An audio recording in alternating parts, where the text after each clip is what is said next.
Salve, salve, galera! Estamos juntos, professor Cléston falando, e hoje nós iremos trabalhar, continua a continuidade do conteúdo de física, trocas de calor.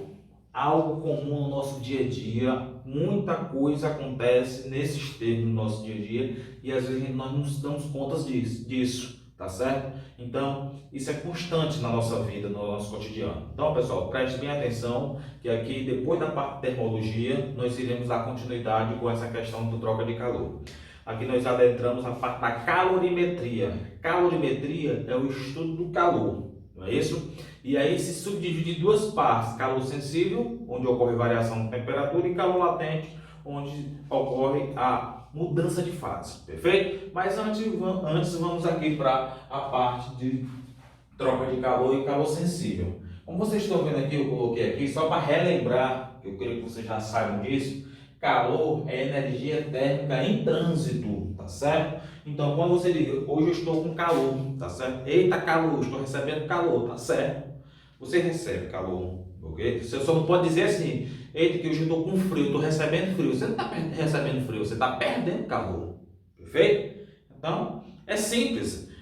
Nos meses mais quentes do ano, quando nós andamos talvez de moto ou quando a gente vai em horário quente na rua, quando a gente passa pela rua em horários quentes, a gente tem aquela sensação, aquele vento quente no rosto da gente. Muitos até dizem, eita, que o vento do ventilador está quente. Isso justamente se caracteriza por sensação térmica.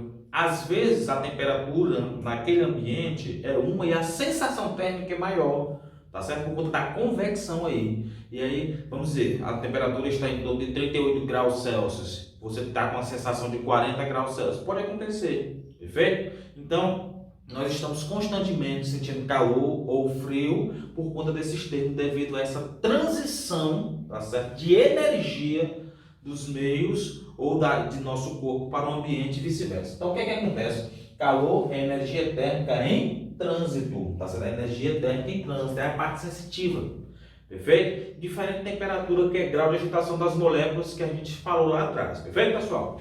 Então, continuando. Calor sensível. Bem, a parte de calor sensível está aqui, ó, variação de temperatura. Muito bem. Então, para eu ter essa parte sensitiva, eu tenho que variar a temperatura do ambiente, certo? Ao amanhecer uma temperatura, meio-dia outra temperatura e por aí vai. Então, nós temos sempre que estar atentos a essa parte da calorimetria. Calor específico, pessoal. Eu vou pedir encarecidamente que vocês aprendam esse conceito. Quantas vezes isso já caiu em vestibular e tem gente que ainda não dá conta deste conceito de calor específico? Pessoal, é inadmissível não lembrar. Se você estudar para valer, você não vai esquecer. Então preste atenção, calor específico. Quantidade de calor necessária para variar de 1 grau Celsius, 1 grau Celsius é 1 grama de uma substância. Pode ser a água, pode ser o mercúrio, pode ser qualquer substância. O conceito é esse. Calor específico, que a gente vai ver daqui a pouco na forma fundamental da calorimetria, é a quantidade de calor necessária para variar de 1 grau Celsius 1 grama. 1 grau Celsius 1 grama de uma substância, pessoal. Então não tem o que pensar. É só você se ligar. E às vezes tem questões que cobram justo esse conceito ao pé da letra e você tem que dar conta dele. Não pode errar, tá certo? Então, se você aprender esse conceito aqui, então vai servir lá para frente. Perfeito, pessoal? Bem, esses conceitos são os conceitos iniciais e agora nós vamos para a forma fundamental, tá certo? Fundamental. Equação, desculpe aqui. Fundamental da calorimetria. Então, se você observar aqui, deixa eu trocar aqui.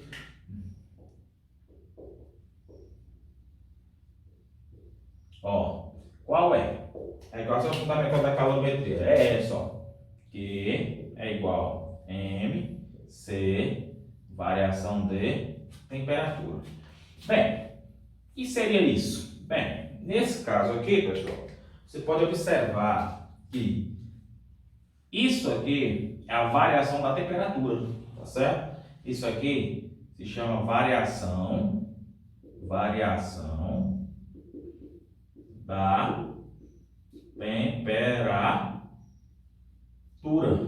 Essa variação da temperatura é calculada assim, ó, temperatura, que que é o símbolo ΔT, que representa a temperatura, vai ser igual à temperatura final menos temperatura inicial. Ou seja, pessoal, isso aqui é muito comum.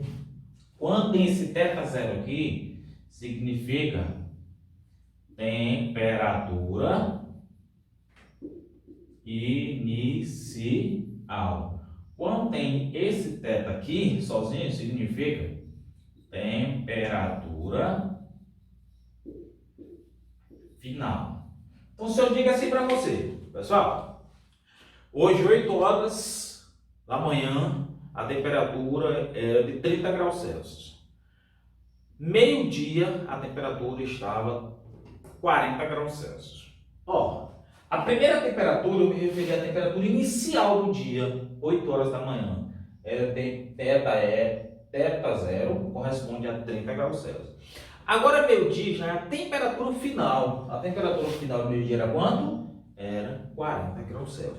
Qual era a variação? Ó, estava com 30. Foi para quanto? Para 40. Aumentou quanto? 10. O que aumentou foi o que variou. Então, pega temperatura final, que é 40, menos temperatura inicial, que é 30. 40 menos 30, 10 graus Celsius é a variação da temperatura. É assim que a gente trabalha nesses termos aqui. Perfeito, pessoal?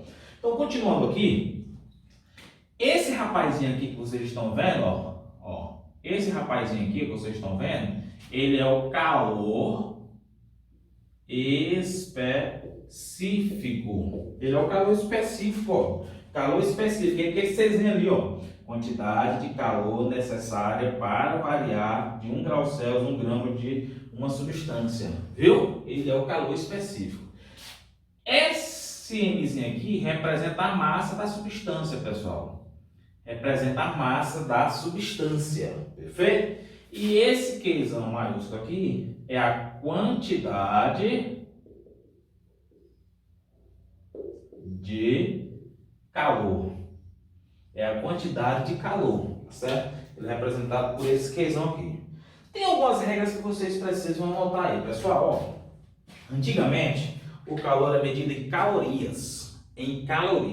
Tá certo? Só que hoje, nós trabalhamos com ele muito na parte de joules. Por exemplo, você vai, faz uma atividade física e aí o aplicativo do seu celular marca lá quantas calorias você perdeu, quantas quilocalorias você perdeu. Você vai para uma academia na esteira, você vê quantas quilocalorias você perdeu. Então essa quantidade de calorias está se referindo aqui. Mas se você quiser trazer isso para a parte da energia, quanto de energia, vamos dizer assim, a grosso modo, você teria perdido? Então eu teria que transformar de calorias para joules e aí existem umas regras básicas. Ó, não esqueça, uma caloria corresponde a 4,18 joule. Que joule, certo? Isso aqui fica assim, ó. Um cal, que é a abreviação de caloria, corresponde a 4,18 J de joule, tá certo? Então, isso aqui vocês não podem esquecer, porque muitas questões exigem essa transformação. Só que as questões, às vezes, aproximam, e não tem problema, você pode utilizar a aproximação. Ó. Uma caloria corresponde a 4,2 joule. Por que ele bota 4,2 em vez de 4,18? Para melhorar o cálculo, para facilitar a vida do aluno. E aí, nós podemos estar utilizando 4,2 de boa. Mas ao pé da letra mesmo, o valor real de uma caloria é 4,18 joule. Só que muitos cálculos pega e transforma, aproxima para 4,2. Aí facilita mais ainda nossos cálculos. Perfeito, pessoal? Então isso aqui é sempre, às vezes a questão dá, mas é sempre você estar atento, porque pode precisar e você tem que lembrar, se caso você for trabalhar potência, se caso você for trabalhar energia propriamente dita, a gente faz essa conversão. Beleza? Então aqui nós temos a equação fundamental da calorimetria, que é a quantidade de calor igual à massa da substância, vezes o calor específico, vezes a variação de temperatura. Só lembrando, pessoal, que nesse caso aqui, nós temos as unidades de medida. Por exemplo, vou passar aqui para vocês algumas unidades de medida. Ó. Unidades de medida. Então, essas unidades de medida aqui, pessoal, vocês vão ter que tratar assim, ó. Por exemplo, tu tem a fórmula Q é igual a massa, calor específico, variação de temperatura. Aí, você quer saber como é que vem a unidade de medida de cada um? Ó, por exemplo, eu posso dizer que a temperatura é igual a 100 graus Celsius. Eu posso dizer que o calor é 2000 cal, tá certo? Eu posso dizer que a massa é igual a 100 gramas. Geralmente a massa é dada em gramas, Está em quilo, transforma para grama. Dificilmente ela usa em quilogramas. A maioria das questões utiliza a massa em gramas. E o calor específico, atenção ao calor específico, ela é a menor letra, mas é a maior unidade de medida. O calor específico, se tu isolar, ele é Q dividido por M vezes variação de temperatura.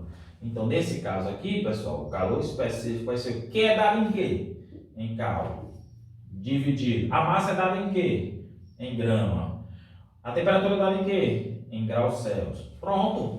Se quiser agitar mais, Q é igual a calorias, grama, graus Celsius. Ok, pessoal? Então, essa é a unidade de medida do calor específico. Deixa eu dizer aqui uma coisa a vocês sobre o calor específico. Tome cuidado, pessoal. O calor específico ele é muito interligado à questão da temperatura. Quanto maior o calor específico, mais dificuldade o corpo tem de ganhar calor e mais dificuldade o corpo tem de perder calor. Quero dizer o seguinte, que quanto maior o calor específico, mais difícil, mais demorado é o corpo ganhar calor, tipo esquentar. E mais difícil é para esse corpo perder calor, tipo esfriar. Gosto de dar sempre um exemplo básico para os alunos a respeito da batata. Quando você faz uma sopa que você coloca batata, você pode observar, a batata costuma ser a parte que mais demora a esfriar. Porque o calor específico dela é um tanto, vamos dizer assim, meio que alto, maior do que os outros ingredientes. Então, quer dizer o quê? Que ela demorou muito para aquecer tanto, tá certo? E ela vai demorar também mais do que os outros alimentos para esfriar. Por isso que a batata tem, tá certo? Essa demora para esfriar devido ao calor específico dela ser alto. Outra, o calor específico da água. O calor específico da água ela vale 1 e 1 é muito grande. Um ferro. Você pega um ferro, ele é 0,3, 0,2, algo nesse termo. Então o calor específico do ferro é pequeno, mas em compensação o ferro esquenta rápido e esfria rápido. A água. Se você for para o mar, a água, vou dizer assim, meio-dia a água lá no mar está fria, tá certo? Ela não está fria, tá certo? E também não está quente. Meia-noite ela não está também nem fria nem quente, porque a água ela tem um calor específico 1, então ela demora para esquentar e demora para esfriar. Perfeito, pessoal? Nessa parte aqui são esses conceitos básicos e principais que eu queria trabalhar com vocês, e depois eu volto para trabalhar a parte da capacidade térmica e troca de calor. Então vamos trabalhar compassadamente, devagarinho, e também eu volto com exemplo de questões sobre essa parte da calorimetria, certo? Forte abraço a todos, bons estudos. Tamo junto.